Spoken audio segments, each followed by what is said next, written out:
यज्ञ से शीत गर्मी बारिश नियमन में होते हैं। यज्ञ से प्रकृति की रक्षा होती है। यज्ञ से हमारे जीवन में सुखाकारी बढ़ती है, कल्याण होता है और आने वाले जन्मों में भी कल्याण होता है।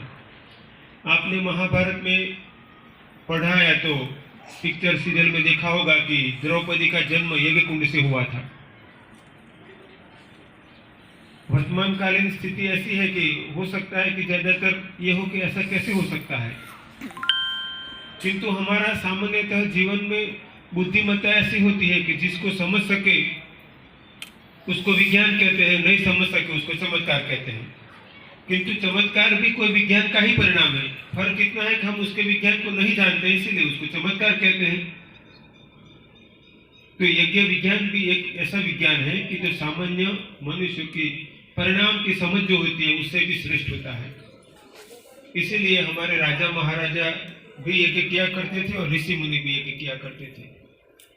विश्वामित्र मुनि, वशिष्ठ मुनि, गौतम मुनि, कणाद मुनि, भारद्वाज मुनि, गालव मुनि, अत्रि मुनि, ये सभी ऋषि मुनि यज्ञ किया करते थे। आपका भी कोई न कोई गोत्र होगा।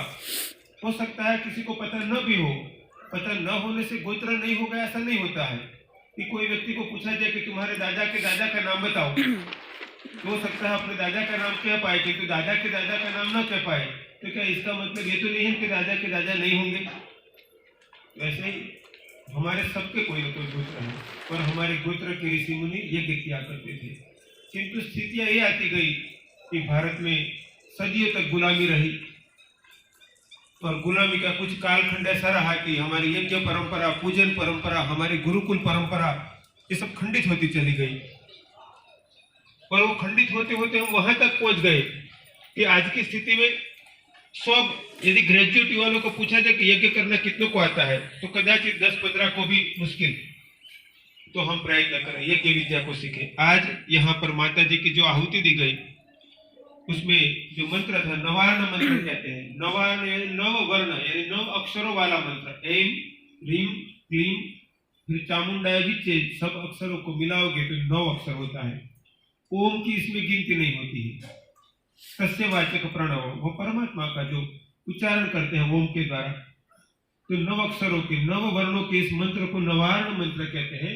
इस मंत्र के द्वारा हम संसार में जो भी आद्य शक्ति के विविध प्रकार की ऊर्जा है, शक्तियां हैं, उन सब का हमें लाभ मिलता है। महासरस्वती, महालक्ष्मी, महाकाली और विभिन्न प्रकार की ऊर्जाएं उसको हम प्राप्त कर सकते हैं। चंडी पाठ का यदि सार कहना हो तो ये मंत्र है, इसको महामंत्र भी कहा गया है।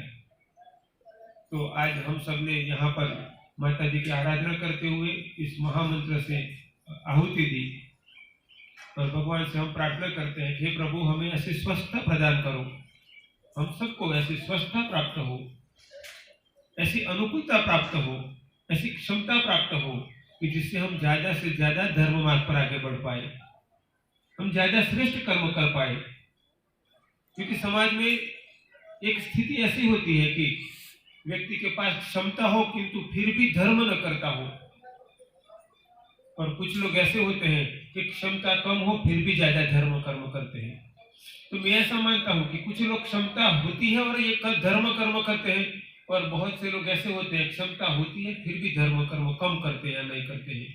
किंतु कुछ लोग ऐसे भी है कि क्षमता है इतना धर्म कर्म करते हैं तो क्षमता से भी ज्यादा साहस करके धर्म कर्म करते हैं।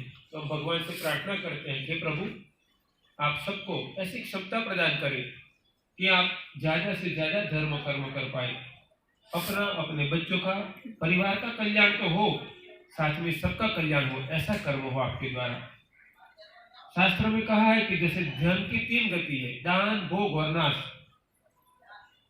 जैसे कि एक सेव हो, उस सेव को यदि किसी को दे दिया जाए तो उसको कहते हैं दान करना। दान करना खेती है, जैसे खेत में बीज बोते हैं तो अनेक गुना होकर वापस मिलता है। तो दान करना खेती है। सेव यदि किसी को दे दिया तो वो खेती हो गई, दान हो गया।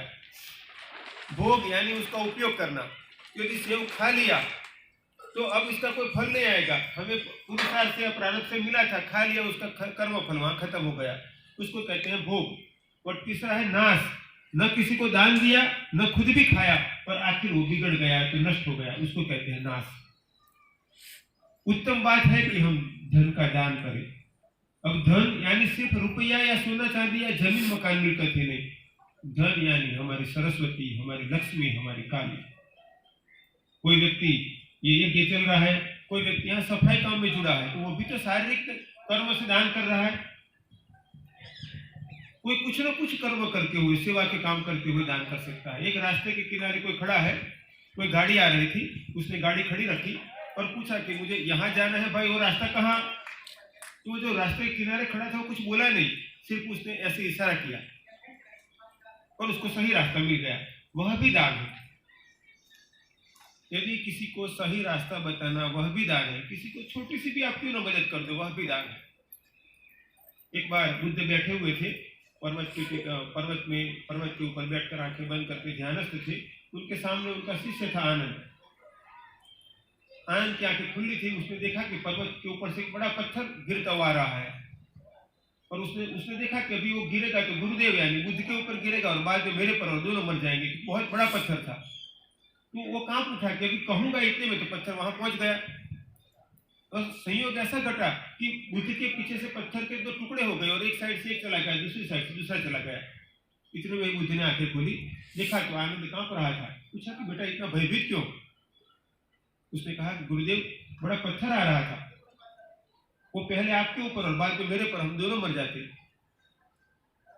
किंतु ऐसा हुआ कि हमारे पास आते हुए पत्थर के दो टुकड़े हो गए और आपको स्पर्श करने से पहले ही टूट गया। बुद्ध ने कहा तो पीछे जाकर देखा। वो पीछे गया तो जमीन में से एक बड़ा जो पत्थर था, जमीन की गहराई में होगा, उसका कोना ऊपर निकला हुआ था। तो जो पीछे से आ रहा पत्थर उस पत्थर से टकराया, इसके कारण उसके दो हिस्से हो गए। बुद्ध ने कहा कि छोटा सा सत्कर्म भी कभी पहाड़ बड़ी से बड़ी मुश्किलों से रक्षा कर देता है।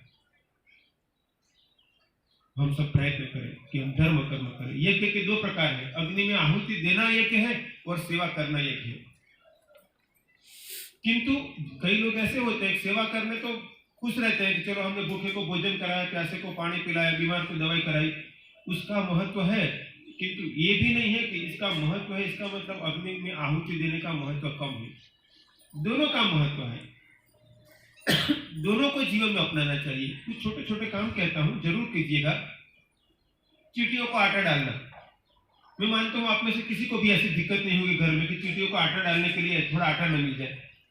अपने घर पे आए हुए किसी व्यक्ति को खिलाना हो, दाल चावल रोटी सब्जी कितनी व्यवस्था करनी पड़ेगी। यदि 25-50 चींटियों को खिलाना हो तो बहुत सामान्य काम है। और हमारे भारत देश में ऐसा तो है नहीं कि चींटियां खोजने के लिए दूर जाना पड़ेगा। मंगकोड़े होते हैं, एक गुड़ का टुकड़ा रख दिया तो पार्टी हो जाएगी, 4-6 घंटे बैठकर खाना खाते रहेंगे। भूखे को भोजन, प्यासे को पानी, पेड़ को जल पिलाना, कहीं जलाशय है मुरमुरे डाल दिए जल में, गरीब बच्चे को मदद करना। अपने बच्चों को तो अच्छी से अच्छी चीज लाकर खिलाते हैं। बहुत से बच्चे ऐसे हैं जिन्होंने ठीक से कभी ड्राई फ्रूट भी न मिला हो, तो अच्छे फ्रूट भी न खाया हो, कभी उनको भी तो खिलाओ अच्छा। ऐसे बहुत से काम है। सुख दोगे तो सुख मिलेगा, दुख बांटोगे तो दुख मिलेगा। हमें तय करना है हमें क्या चाहिए। तो ये यज्ञ क्या सिखाता है? देवम भूत्वा देवम यजेत, देव बनकर देव की उपासना करो। संसार में 4 प्रकार की विशेष स्थितियां देखने मिलती है, पशुत्व, मानवत्व, देवत्व और सिद्धत्व।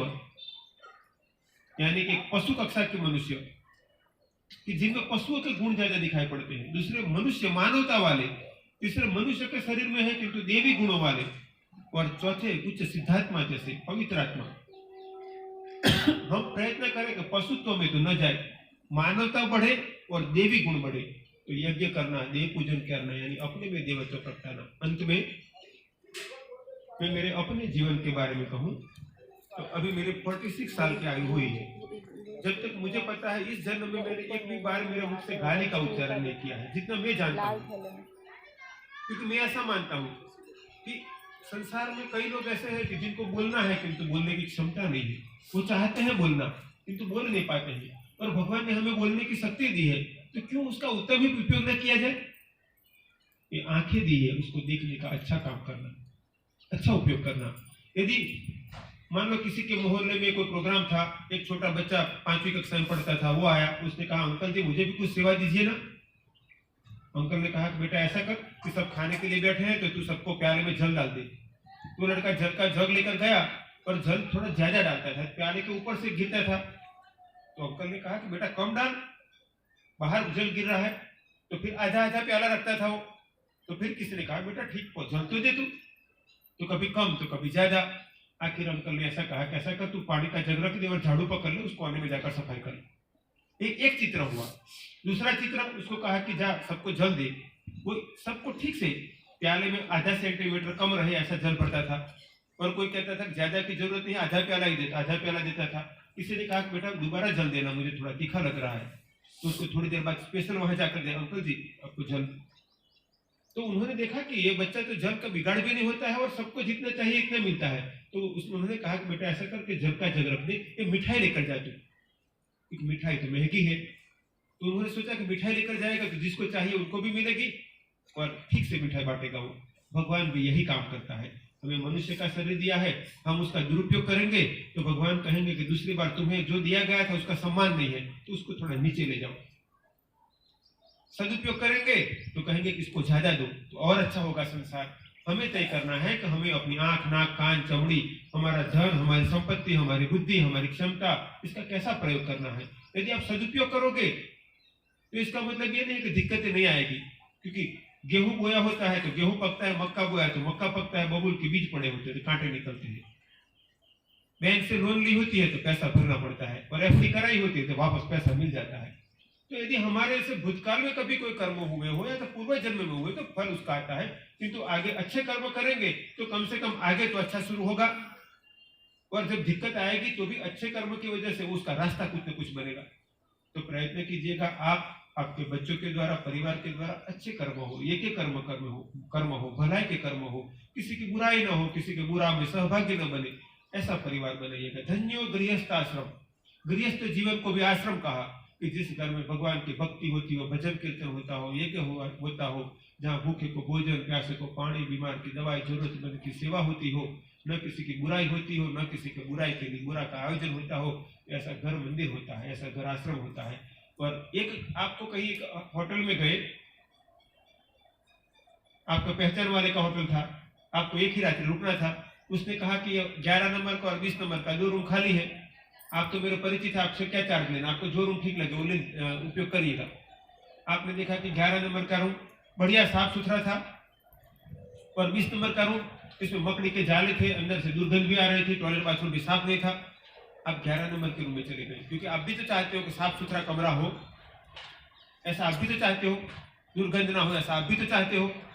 तो देवता है, देवता को आप चाहोगे कि देवता मेरे पर कृपा करे, देवता मेरे परिवार पर कृपा करे, तो परिवार को भी तो पवित्र बनाओ, घर को भी तो पवित्र बनाओ। फिर जैसे घर को रखोगे गंदा, मन को रखोगे गंदा, जीवन को रखोगे भी ऐसा, और फिर सोचोगे कि भगवान मैं जैसा रहूं किंतु आप मेरे पे कृपा कर दो, तो बदलना होगा, कभी तो बदलना होगा। और आपके बच्चे भी आपको देखकर, आप कितना भी कहोगे आपको देखकर सीखेंगे। मैं भगवान से प्रार्थना करता हूँ आप सबको ऐसी शक्ति दे, ऐसी मति दे, परिस्थिति दे कि आप पवित्र पथ पर चलो, धर्म के पथ पर चलो, कल्याण के पथ पर चलो, आपका शरीर यज्ञ बन जाए, आपके द्वारा दूसरों का भला हो, किसी का बुरा न हो, जीवन आपका सदैव सत्कर्मों में लगा रहे, और देवताओं की कृपा आप पर सदैव बनी रहे, और भगवान आपको सरस्वती, लक्ष्मी और काली से संपन्न बनाए। आपके द्वारा सनातन धर्म का, सनातन संस्कृति का प्रसार हो, सनातन संस्कृति का पुनरुत्थान हो। अंत में गुजरात में बड़ौदा शहर के निकट कायावरोहण नाम का तीर्थ स्थान है।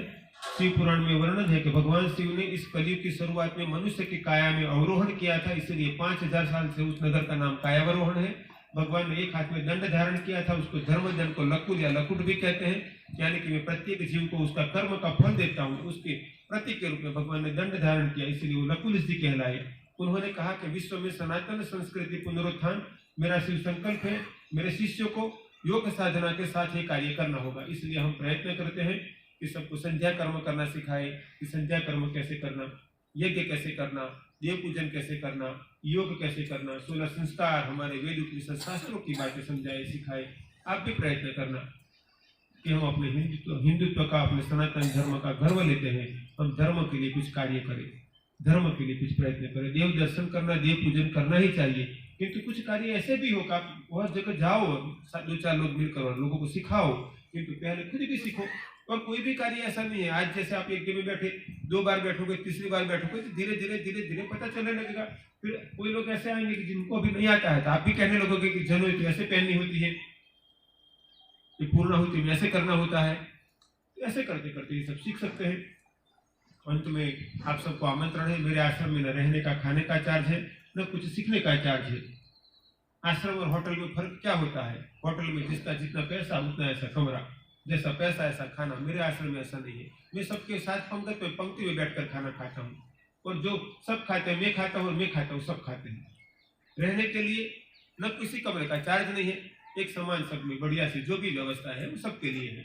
कुछ भी सीखने का चार्ज नहीं है। गौ माता की सेवा होती है, और हिंदू गुरुकुल बनाने का आयोजन है कि जहाँ हिंदू बच्चों को इंग्लिश मीडियम में अच्छा सा कॉम्पिटेटिव एजुकेशन दिया जाए, और कम से कम सिर्फ टीचरों का पगार और मेंटेनेंस निकले, ऐसी व्यवस्थाएं खड़ी की जाए। साथ में पहली कक्षा से संस्कृत और सोल्जर की ट्रेनिंग दी जाए, ऐसा हमारा प्रयत्न है। यहाँ फरीदाबाद में भी लकुलिस योगाश्रम फरीदाबाद संस्था का रजिस्ट्रेशन के लिए दिया हुआ है। नागेश्वर जी और यहाँ पर सभी टीम है, सभी मिलकर प्रयत्न कर रहे हैं। आगे चलकर हम फरीदाबाद में भी सनातन संस्कृति का कार्य करें। सब परिवारों में धर्म बढ़े, संस्कृति बढ़े, सरस्वती बढ़े, लक्ष्मी बढ़े, काली बढ़े। फिर भी किसी को आग्रह न हो कि आप राम को ही मानो, या शिव जी को ही मानो, या माता जी को ही मानो, साकार को ही मानो या निराकार को मानो, जिसमें श्रद्धा हो। किंतु कुल मिलाकर हम सब सनातन धर्म, सनातन संस्कृति का पालन करने वाले, आगे बढ़ाने वाले बने। अंत में भगवान से मैं प्रार्थना करता हूँ, माता जी से प्रार्थना करता हूँ, आप सबको ऐसी शक्ति दे, परिस्थिति दे, क्षमता दे, जिससे आप स्वस्थ जीवन जीते हुए अपना कल्याण करो, आपके बच्चे परिवार का कल्याण हो, सर्व कल्याण में सहयोगी बनो, सहभागी बनो। ओम सबका मंगल हो, सबका मंगल हो, सबका मंगल हो।